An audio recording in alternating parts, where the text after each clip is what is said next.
इज्जत से जीने का, किसी से डरने का नहीं। ना पुलिस से, ना एमएलए से, ना मंत्री से, किसी के बाप से नहीं डरने।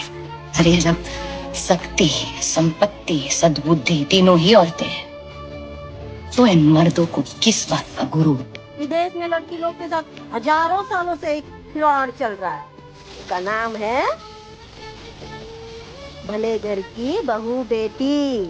देखो, प्लेन लड़का उड़ाए या लड़की, दोनों को पायलट ही नहीं। और जब प्लेन को फर्क नहीं पड़ता है उसे कौन उड़ा रहा है, तो तुम्हें क्यों पड़ता है बस बता। जस्ट स्लैप कर नहीं मार सकता। और अगर तुम्हें भूख लगी है और तुम खाना नहीं खाए, इसमें हमारा गलती है क्या? एक मुट्ठी दाल और एक मुट्ठी चावल मिलाकर सीटी मारनी है, बस नहीं कर सकते, बच्चे हो।